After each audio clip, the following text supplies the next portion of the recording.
بڑے شہروں میں چھوٹے چھوٹے حادثات ہوتے رہتے ہیں، اس کا ٹینشن نہیں لینے کا۔ اب شاید کوئی بیٹھا ہوا ہے سوچ رہا ہو کہ کرسی پہ بیٹھے اتر نہیں رہے، کرسی ہے تمہاری، ہے جنازہ تو نہیں ہے، کچھ کر نہیں سکتے تو اتر کیوں نہیں جاتے؟ اتر گئے بھائی صاحب۔ کبھی کبھی کوئی تکنیکی خرابی ایسی نکل آتی ہے،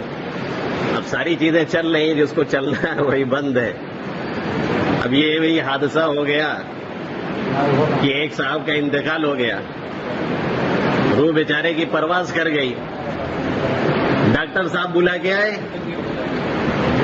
ڈاکٹر صاحب نے پوری باڈی ان کی چیک کی اور کہا کہ ان کا ہاتھ بھی صحیح ہے، ان کا پیر بھی صحیح ہے، ان کا دماغ بھی صحیح ہے، ان کے سارے اعضاء ٹھیک ہے، بس مشکل یہ ہے کہ بس تھوڑا سا ان کا ہارٹ نہیں چل رہا ہے۔ تو ایسے ہی تھوڑا سا ہو گیا ہے، اب کیا کیا جائے کہ سب کچھ چل رہا ہے لیکن جسے چلنا ہے وہی نہیں چل رہا ہے۔ اور اس سے ایک بات اور سمجھ میں آئی کہ ہماری زندگی کی یا باڈی لینگویج کتنی اچھی ہو اور کتنی فٹ فاٹ ہو اور کتنی سدا بہار ہو، لیکن اگر ہمارا دوران خون صحیح نہیں چل رہا ہے یا ہماری جو مین سپلائی ہے اس کی سوئچ آف ہو جاتی ہے تو پھر ہمارا کام ختم ہو جائے گا۔ اس دنیا کو ہمیں اور آپ کو چھوڑ دینا پڑے گا۔ جیسے یہاں سے مین سپلائی ختم ہو گئی ہے تو مشکل ہو رہا ہے کہ وہاں تک ہماری آواز پہنچ جائے۔ یہ اتنا مشکل ہو گیا کہ پوچھیے مت۔ ساری چیزیں صحیح ہیں، سارے اعضاء کے پارٹس ہمارے صحیح ہیں، صحیح نہیں ہے تو کیا ہے؟ دل نہیں صحیح رہ گیا ہے، اس کی حرکت بند ہو گئی ہے۔ اور تیسری بات اس سے یہ معلوم ہوئی کہ اللہ کے حبیب صلی اللہ علیہ وسلم نے فرمایا کہ ان فی الجسد مضغۃ اذا صلحت صلح الجسد كله واذا فسدت فسد الجسد كله الا وهي القلب۔ اللہ کے حبیب صلی اللہ علیہ وسلم نے فرمایا کہ ہمارے اور آپ کے جسم میں ایک لوتھڑا ہے، ان فی الجسد مضغۃ، ہمارے اور آپ کے باڈی میں، ہمارے اور آپ کے جسم میں ایک چھوٹا سا لوتھڑا ہے۔ اذا صلحت صلح الجسد كله واذا فسدت فسد الجسد كله الا وهي القلب۔ جب وہ صحیح ہوتا ہے تو سارے اعضاء صحیح ہو جاتے ہیں، اور جب وہ گڑبڑ ہوتا ہے تو سارے اعضاء گڑبڑ ہو جاتے ہیں۔ اب یہ دیکھیے فزیکلی اعتبار سے بھی اور روحانی اعتبار سے بھی دونوں کا دار و مدار اسی پر ہے۔ فزیکلی اعتبار سے بھی، ڈاکٹری اعتبار سے بھی، جسمانی اعتبار سے بھی اور روحانی اعتبار سے بھی دونوں کا دار و مدار اسی پر ہے۔ اگر جسمانی اعتبار سے، ڈاکٹری اعتبار سے ہمارا اور آپ کا دل گڑبڑ ہے، وال صحیح پمپ نہیں کر رہا ہے، یا اس کے ایک آدھ تار ہمارے بلاکس کی طرف جا رہے ہیں، کولیسٹرول زیادہ بن رہا ہے، تو ہماری اور آپ کی زندگی خطرے میں ہے۔ اسی طریقے سے اگر ہمارا تعلق آخرت سے نہیں ہے ٹھیک طریقے سے، اللہ رب العزت سے نہیں ہے، اور ہمارا دل اس سے نہیں جڑا ہوا ہے، اور ہم پورے محور اپنی دنیا کو بنائے ہوئے ہیں، جیسے آج ہماری اور آپ کی حالت ہے، نہ نماز کی خبر ہے، نہ ذکر کی خبر ہے، نہ تلاوت کی فکر ہے، نہ روزوں کا پتہ ہے، نہ اللہ رب العزت کے حقوق کا پتہ ہے، نہ اس کے بندوں کے حقوق کا پتہ ہے، تو یہ مان کر کے چلیے کہ ہم چلتے پھرتے ایک لاشیں ہیں، اس سے زیادہ ہماری اور آپ کی کوئی حیثیت نہیں ہے۔ یہی ہمارے اور آپ کے، یہی ہمارے یا غیروں کے تعلیم میں بنیادی فرق ہے۔ اللہ کے حبیب صلی اللہ علیہ وسلم پر جو پہلی آیت کریمہ نازل ہوتی ہے اس میں کہا جاتا ہے اقرأ بسم ربک الذی خلق خلق الانسان من علق اقرأ وربک الاکرم الذی علم بالقلم علم الانسان ما لم يعلم۔ محمد عربی صلی اللہ علیہ وسلم کو مبعوث کیا جاتا ہے اور بھیجا جاتا ہے ایسی قوم کے درمیان جو امی کہلاتی ہے، جس کے معنی جسے لکھنا پڑھنا کچھ نہیں آتا ہے۔ قرآن نے یہودیوں کی زبان سے کہلوایا اور خود اللہ رب العزت نے پورے پوری قوم کو امی کہا. هو الذی بعث فی الامیین رسولا من انفسهم یتلو علیہم آیاتہ ویزکیہم ویعلمہم الکتاب والحکمہ وان كانوا من قبل لفی ضلال مبین. اور خود قرآن یہودیوں کی زبان سے کہتا ہے لیس علینا فی الامیین سبیل. یہ یہودی کہتے ہیں ہمیں ان امیوں کے بارے میں کوئی پوچھنے والا نہیں ہے، یعنی ہم ان کے ساتھ جانور جیسا معاملہ کریں، ہم انہیں ماریں، ہم انہیں کاٹیں، ہم ان کے مال کو چھین لیں، ہم ان کے مال کو غصب کر لیں، ہم ان کے مال کو ہڑپ کر لیں، ہم ان کی عصمت دری کریں، ہم ان کی عصمتوں کی چادروں کو تار تار کریں. کوئی ہم سے پوچھنے والا نہیں ہے، اس لیے کہ ایک بدیشی قوم ہے، ایک جانور جیسی زندگی گزارنے والی قوم ہے. ان کے بارے میں یہودیوں کی زبان سے اللہ رب العزت یہ جملہ کہلوا رہا ہے، اور اسی میں وہ نبی آتا ہے جو خود امی ہے. امیوں میں امی آ رہا ہے، رسول امی آ رہا ہے امت امیہ کے اندر. اور اللہ رب العزت کیا فرما رہے ہیں اس سے؟ پہلی آیت کریمہ جو دی جا رہی ہے، اور پہلی آیت کریمہ جو نازل ہو رہی ہے، اور پہلی آیت کریمہ جو اتری ہے، اور پہلی آیت کریمہ جو جبرائیل امین محمد امین عربی صلی اللہ علیہ وسلم پر لے کر کے آتے ہیں، اس میں کہا جاتا ہے اقرأ باسم ربک الذی خلق خلق الانسان من علق اقرأ وربک الاکرم الذی علم بالقلم علم الانسان ما لم يعلم. غور کرنے کا مقام ہے. پہلی آیت میں یہ نہیں کہا گیا کہ بنیادی چیز نماز ہے، پہلی آیت میں یہ نہیں کہا گیا بنیادی چیز روزہ ہے، پہلی آیت میں یہ نہیں کہا گیا بنیادی چیز ذکر ہے، پہلی آیت میں یہ نہیں کہا گیا بنیادی چیز کوئی اور ہے، پہلی آیت میں رسوم جاہلیت کے خلاف بغاوت کا اعلان نہیں کیا گیا، پہلی آیت میں رسوم جاہلیت کو بنیاد نہیں بنایا گیا، پہلی آیت کے اندر وہاں ہونے والے شرک اور کفر کو بنیاد نہیں بنایا گیا، پہلی آیت کے اندر اللہ رب العزت نے بنیادی چیزوں کو بنیادی حقائق کو بیان نہیں فرمایا. پہلی آیت کے اندر کس چیز کا بیان ہو رہا ہے؟ اللہ کیا فرما رہا ہے؟ ہم نے نہیں غور کیا، آپ نے نہیں غور کیا. اور ہوتا یہی ہے، جو چیز نگاہوں کے سامنے ہوتی ہے، جو چیز عموماً نظروں کے سامنے ہوتی ہے،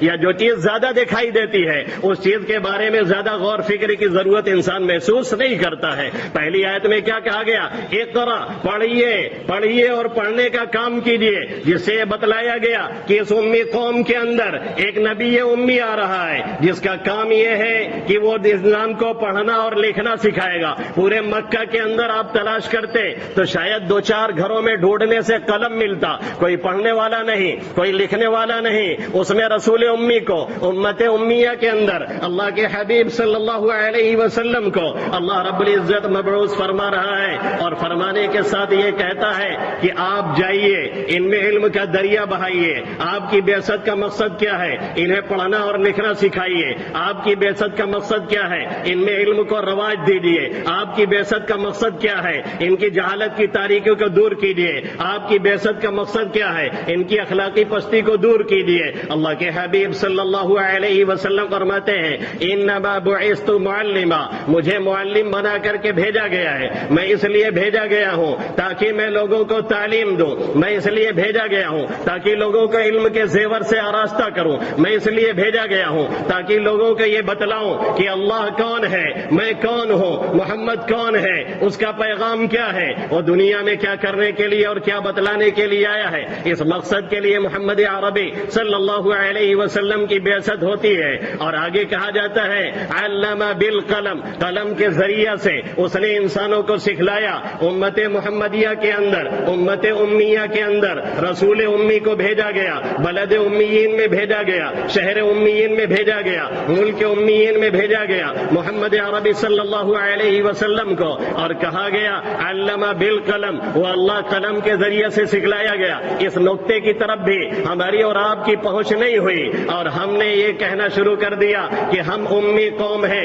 لیکن اللہ نے کہا ہم نے قلم کے ذریعے سے سکھلایا، جس سے اللہ یہ بتلانا چاہتا ہے کہ یہ قوم پہلے قلم پکڑے گی، یہ قوم سیکھے گی، یہ قوم پڑھے گی، یہ قوم پڑھائے گی، یہ قوم سیکھے گی، یہ قوم سکھائے گی. اس میں قلم کا رواج عام ہوگا. یہ قوم لکھے گی اور لکھ کر کے لوگوں کی ہدایت اور رہنمائی کا فریضہ انجام دے گی، لوگوں کو دین کی طرف بلائے گی اور لوگوں کو دین کی دعوت دے گی. مشکل یہ ہے کہ غیروں نے تعلیم اور تعلم کو تو پکڑا، لیکن میری تعلیم انہوں نے حاصل کی، اس لیے وہ تعلیم نہیں رہی، وہ تعلیم جہالت بن گئی، اور ان کی یونیورسٹیاں جہالت کی یونیورسٹیاں کہلائی. اس لیے کہ یورپ اور امریکہ میں یا ہمارے ملکوں میں یا دیگر کنٹریز کے اندر جو علم سکھایا جاتا ہے وہ علم ربانی نہیں ہے، وہ علم نافع نہیں ہے، اس سے رب سے رشتہ نہیں جڑتا ہے. اس علم کو لینے کے بعد انسان درندوں کی صف میں کھڑا ہو جاتا ہے. وہ علم نہیں زہر احرار کے حق میں، جس علم کا حاصل ہو جہاں میں دو کف جاؤ،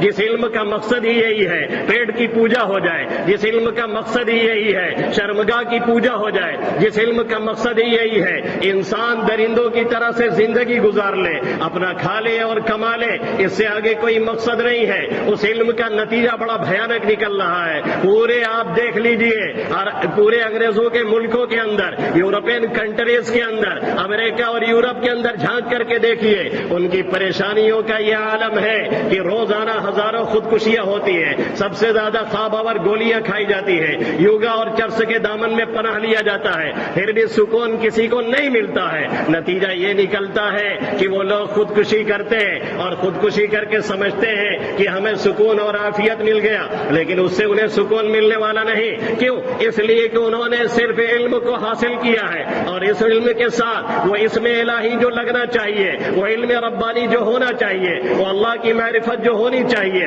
وہ اللہ کی پہچان جو ہونی چاہیے، اس کے ساتھ انہوں نے جوڑ کر کے نہیں لیا. جو لارڈ ہے اور گاڈ ہے اور رب ہے اسے انہوں نے جوڑا نہیں. نتیجہ یہ نکلا کہ علم حاصل کرنے کے بعد پورے جاہل ہیں، علم حاصل کرنے کے بعد سکون نہیں ہے، علم حاصل کرنے کے بعد اطمینان نہیں ہے، ان کا علم نافع نہیں ہے. کیونکہ اللہ نے فرمایا تھا اقرأ باسم ربک الذی خلق. تمہیں وہ علم حاصل کرنا ہے جو اسم الہی کے نیچے ہو، اسم الہی کے سائے میں ہو، جس کے ذریعہ سے خالق کا مخلوق سے رابطہ مضبوط ہو، جس کے ذریعہ سے مخلوق اپنے خالق سے ملے، جس کے ذریعہ سے مجبور کا رابطہ اپنے قادر مطلق سے ہو، جس کے ذریعہ سے عابد کا رابطہ اپنے معبود سے ہو، جس کے ذریعہ سے سسکتی بھٹکتی اور روتی ہوئی انسانیت کو اور سسکتے اور بھٹکتے ہوئے لوگوں کو رب سے جوڑنے اور جوڑانے کا کام کیا جائے. وہ علم انہیں دیا جائے، وہ علم انہیں سکھایا جائے، وہ علم انہیں بتلایا جائے، تاکہ ان کے اندر حیات ابدی آئے، تاکہ ان کے اندر روحانیت آئے،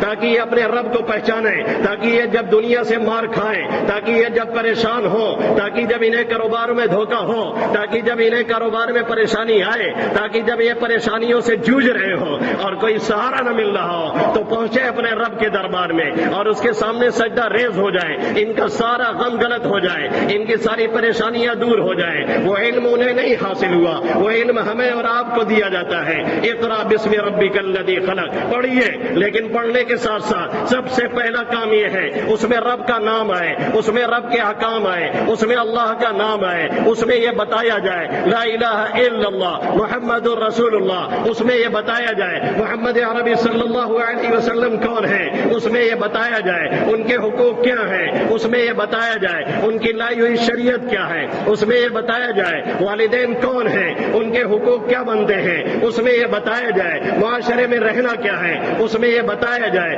حیا کیا چیز ہوتی ہے، اس میں یہ بتایا جائے انسانوں کا انسانوں پہ کیا حق بنتا ہے. یہ علم اگر کہیں ملتا ہے تو ہمارے مدرسے کے اندر، یہ علم اگر کہیں ملتا ہے تو ہمارے مکاتب کے اندر، اس علم کے ذریعہ سے یہ ہمارے پاور ہاؤس ہیں، یہ ہمارے بزنس سپلائر ہیں جو ہمیں زندگی کے پاور کو سپلائی دیتے ہیں اور روحانیت کو سپلائی دیتے ہیں، جس کے ذریعہ سے ہمیں اور آپ کو حیات ابدیہ حاصل ہوتی ہے، جس کے ذریعہ سے ہمیں اور آپ کو ایک روحانیت حاصل ہوتی ہے، جس کے ذریعہ سے ہمارے اور آپ کے زندگی میں ایک نیا انقلاب برپا ہوتا ہے. یہی وہ مراکز ہیں، یہی وہ مدارس ہیں اور یہی وہ جگہیں ہیں جس کے ذریعہ سے ہمارا اور آپ کا رابطہ اللہ سے جوڑا جاتا ہے. پھر انسان انسان بن کر کے رہتا ہے اور جس کے ذریعہ سے ہمارے اخلاق دنیا کو، ہمارے اخلاق سیئہ کو، ہمارے بد اخلاقی کی جڑوں کو کاٹ کر کے پھینکا جاتا ہے اور یہ بتایا جاتا ہے انسان اس دنیا میں انسانوں کو کھانے کے لیے،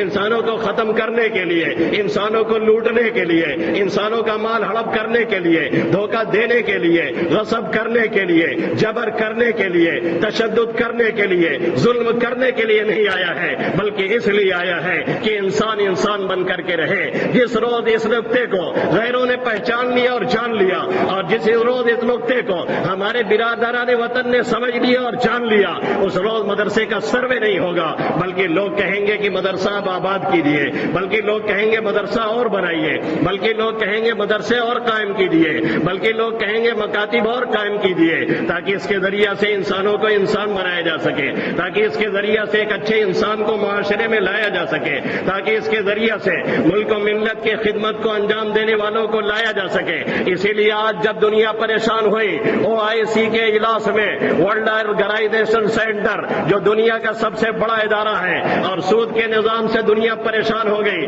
اور یہ سمجھ میں نہیں آیا کہ اب اس سودی نظام سے نکلا کیسے جائے اور اکنامک دنیا کی چربرا اٹھی اور لوگ پریشان ہو گئے، تو کسی اور کو نہیں شیخ العجب والحرم مفتی تقی عثمانی مفتی آف دا ورلڈ کو بلایا گیا اور یہ کہا گیا آپ آئیے ہمارے اجلاس میں اور آ کر کے بتائیے کہ اسلامی بینکنگ نظام کیا ہے اور اس کا سسٹم کیا ہے۔ دنیا جب بھی پریشان ہوتی ہے ہماری ہی طرف دیکھتی ہے، اس لیے ہمارا فریضہ یہ ہے ان مدارس اور مساجد کو اور ان مکاتب کو اور مضبوط کریں، اور اگر حکومت غلط نیت سے دیکھتی ہے اس کی نیتوں کو چاک کریں اور لوگوں کو بلائیں اور دکھائیں، اور جن کا نظریہ غلط ہے انہیں یہ سمجھائیں اور بتائیں کہ مدارس میں ہوتا کیا ہے، ہم نے اسے کس لیے پالا ہے، ہم نے اسے کس لیے بنایا ہے، اس کا مقصد کیا ہے۔ افسوس یہ ہے جہاں غیروں نے ہمارے اور آپ کو شک کی نگاہ سے دیکھنا شروع کیا، ہم نے بھی یہ غلطی کی، ہم نے بڑے بڑے لوگوں کو بڑے پروگرام میں انوائٹ کیا، لیکن اگل بغل جو ہندو بھائی رہتے ہیں ان سے کوئی رابطہ نہیں، انہوں نے کبھی مکتب نہیں جانا،